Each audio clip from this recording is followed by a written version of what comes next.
Hello everyone, आप देख रहे हैं चैनल अमीन इन्फो। और इस वीडियो में बीकॉम प्रोग्राम सीबीसीएस सेमेस्टर 6 का एक सब्जेक्ट है इंटरनेशनल बिजनेस।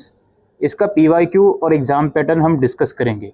तो international business as the name suggest, इसमें अंतर्राष्ट्रीय व्यापार की बात होगी। इंटरनेशनल लेवल पर बिजनेस को किस तरह से समझा जा सकता है, उसी के कॉन्सेप्ट्स आप इसमें समझोगे। और पहली यूनिट इसमें क्या है भाई, इंट्रोडक्शन पार्ट है इंटरनेशनल बिजनेस का, जिसमें पहले तो आपको ग्लोबलाइजेशन क्या होता है ये पता होना चाहिए, और ग्लोबलाइजेशन की इम्पोर्टेंस क्यों बढ़ रही है दुनिया के अंदर, दुनिया की इकोनॉमी के ऊपर, और इसका इम्पैक्ट क्या हो रहा है वो आपको समझना है। और ये कुछ आपको डोमेस्टिक कॉन्सेप्ट के अंदर भी समझना है, जैसे impact of globalisation international business contrasted with domestic business. Domestic business से किस तरह से ये कंट्रास्ट कर रहे हैं इंटरनेशनल बिजनेस, ये आपको समझना है। कॉम्प्लेक्सिटीज़ क्या है इंटरनेशनल बिजनेस की, और किस तरह से इंटरनेशनल बिजनेस में आप एंटर कर सकते हो। और इंटरनेशनल बिजनेस की जो अलग अलग इन्वायरमेंट होते हैं, चाहे वो इकोनॉमिक लेवल पर हो, डेमोग्राफिक लेवल पर हो, कल्चरल या पॉलिटिकल या लीगल लेवल पर हो, ये यूनिट 1 में आपको पढ़ना है। यूनिट 2 आपका इंटरनेशनल ट्रेड के बारे में आपको पढ़ना है कि ये क्या होता है इंटरनेशनल ट्रेड, ठीक है। और इसकी कुछ थ्योरीज हैं, absolute advantage theory, comparative advantage theory, ठीक है, और अलग अलग थ्योरीज वगैरह हैं जो आपको इसमें पढ़नी है। तो ये थ्योरी तो कोई सी भी उठकर आ सकती है। बीओपी के बारे में आप पढ़ना, बैलेंस ऑफ पेमेंट वगैरह क्या होता है, ये 11-12 इकोनॉमिक्स में आपने ज़रूर पढ़ा होगा। इसके बाद क्या है, regional economic integration. Regional economic integration के बारे में इसमें आपको पढ़ना है। और फिर आपका यूनिट 4 में इंटरनेशनल फाइनेंशियल इन्वायरमेंट और foreign exchange rate. International level पर जो फाइनेंशियल इन्वायरमेंट है वो किस तरह की है, समझ गए। और फॉरेन एक्सचेंज रेट क्या होता है वो आपको समझना है। और एफडीआई और इंटरनेशनल बिजनेस में क्या इश्यूज़ हो सकते हैं, कंटेम्प्रेरी इश्यूज़ क्या हो सकते हैं, वो आपको ज़रूर से समझना है। ये लास्ट वाली यूनिट में कुछ हो सकता है आपसे एप्लीकेशन बेस्ड क्वेश्चन भी पूछ लिया जाए। तो अब इसका हम पीवाईक्यू डिस्कस करते हैं। तो पेपर मित्रों एज यूजुअल 75 मार्क्स का है। पूरा पेपर या तो इंग्लिश में दीजिए या हिंदी में दीजिए। हर एक क्वेश्चन 15 मार्क्स का रहने वाला है। पहला क्वेश्चन हमारे पास है, ठीक है, इसमें यह है, explain the mode of entry into international business starting the merits and demerits of each mode giving example. IB के अंदर एंट्री लेने के लिए अलग अलग तरह के मोड होते हैं, तो उन्हें आपको एक्सप्लेन करना है, और हर एक मोड का आपको मेरिट्स और डीमेरिट्स भी बताना है एग्जाम्पल्स को देते हुए। थ्योरी पढ़ोगे तभी इस पेपर को कर पाओगे, इतना आसान नहीं है करना, ठीक है। या फिर आपको शॉर्ट नोट लिखना है डायमेंशन ऑफ कल्चर, या फिर डायमेंशन ऑफ कल्चर और सेल्फ रिलायंस क्राइटेरियन, इन दोनों पर आपको शॉर्ट नोट लिखना है। ये क्वेश्चन नंबर 115 मार्क्स का क्वेश्चन है। शॉर्ट नोट 7.5 2 मार्क्स के होगा, या फिर ऊपर वाला फुल फ्लेज क्वेश्चन कीजिए। नेक्स्ट क्वेश्चन है, अगेन इंटरनल चॉइस हर एक क्वेश्चन में मिलेगी आपको। Explain Michael Porter competitive advantage of nation as a theory of international trade.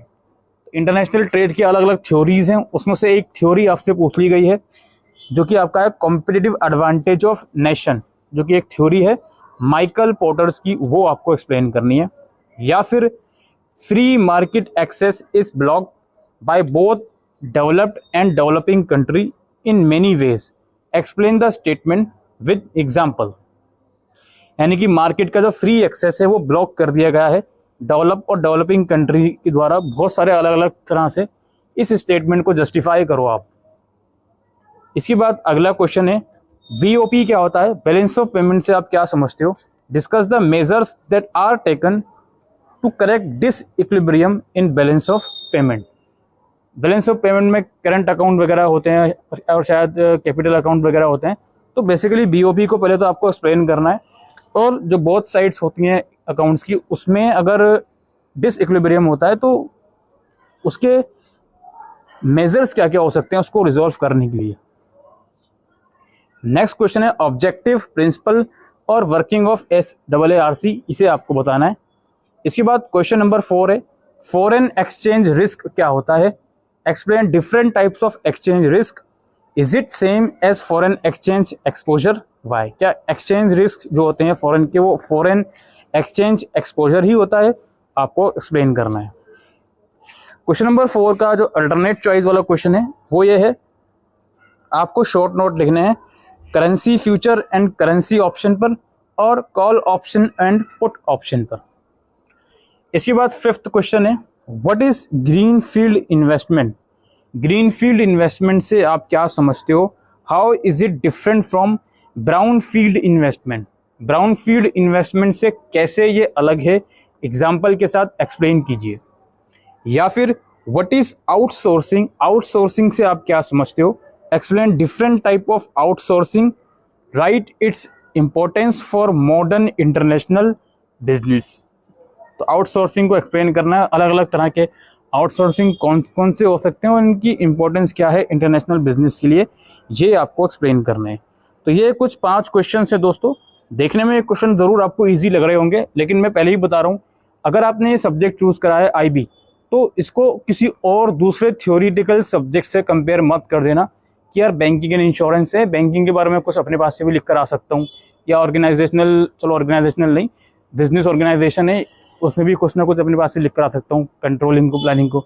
ऐसा मत समझना, थोड़ा सा थ्योरेटिकल है, सब पेपर ज़रूर है थ्योरेटिकल, लेकिन थ्योरी एक्चुअल में पढ़नी पड़ेगी इस सब्जेक्ट को क्लियर करने के लिए। I am telling you in advance, तो please be very careful while doing preparation of this particular subject. हर एक यूनिट अपने आप में इंपॉर्टेंट है। आई विल नॉट रिकमेंड कि ये पर्टिकुलर टॉपिक पढ़कर चले जाओ। अगर इंपॉर्टेंट टॉपिक पे मैं कर नहीं पाएगा तो आप कमेंट सेक्शन में ये लिखोगे कि सर आपने 90% तो सिलेबस बता ही दिया, तो इसलिए उस चीज़ का कोई भी फ़ायदा नहीं है। समझ गए मेरी बात। तो बाकी ये है कि 1-2 क्वेश्चन रिपीट हो सकते हैं। अब कोई 90 क्वेश्चन आपको दे देगा, उसमें 3-4 क्वेश्चन रिपीट होंगे ही होंगे, तो फिर वो बोलेगा देखो जी हमने बताए थे। तो इस तरीके से ये चीज़ें बनेंगी इंटरनेशनल बिजनेस में।